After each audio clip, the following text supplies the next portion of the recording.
Welcome to Pastor's Chat today.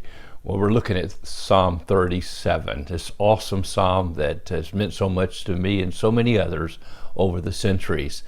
David begins this psalm with a negative instruction, but then he goes on to at least 4 positive things that we should do in the midst of the evil world in which we live and the workers of iniquity. So let's read these first few verses, and then we have a few comments to make.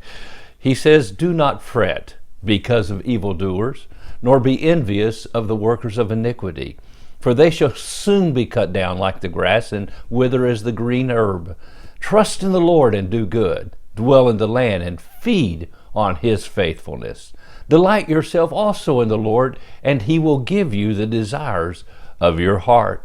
Commit your way to the Lord, trust also in him, and he shall bring it to pass. He shall bring forth your righteousness as the light, and your justice as the noonday. Rest in the Lord and wait patiently for him.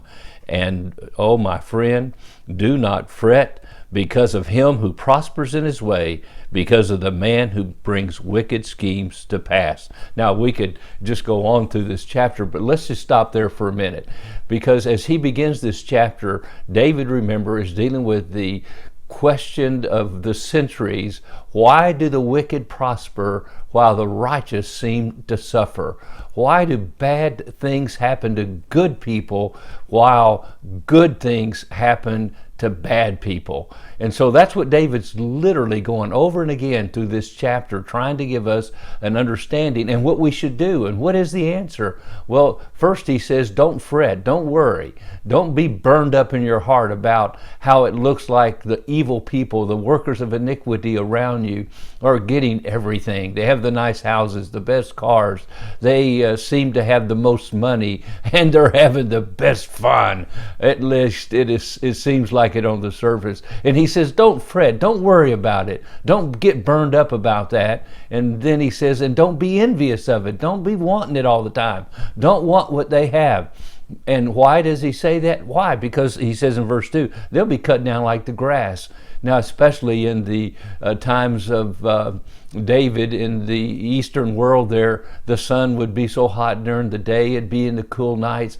But one of the things the workers would do is go out in the fields and cut down the grass. So the beautiful grass that's there one day is being cut down the next day and saved up for the animals to eat later. And then he says, and withers the green herb, the beautiful flowers and plants that would grow up. And as soon as the sun comes up, they wither away. And David is just trying to say, yes, it might look like they have everything, but it's not going to last. It's not going to last. Don't be envious. Yes, there are pleasures in sin for a season, but it doesn't last. Instead of looking at the temporal, look at the eternal. That's the answer. That's what Paul said he did in 2 Corinthians chapter 4.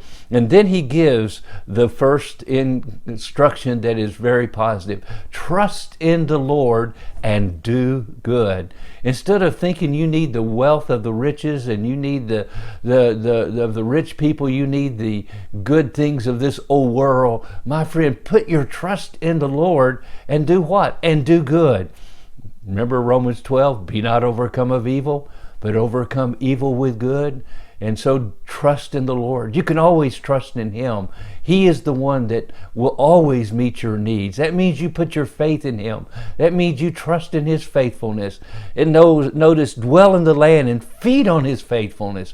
Feed on his faithfulness. In other words, remember how good God has been in the past, how he took care of the nation of Israel, even in Egypt, and let them grow into a great nation and delivered them from the hand of Pharaoh and took care of them in the wilderness and gave them water from the rock and sent manna for them to eat. Dwell on his faithfulness. Remember how God saved you and he cleansed you and he washed you and he forgave you. Dwell on his faithfulness. God is a faithful God. Think of him. Trust in the Lord. Dwell in the land. Feed on his faithfulness. What a great word for us today. And when we do that, my friend, we can rest assured that God will take care of us. Well, God bless you, and you have a wonderful, wonderful day.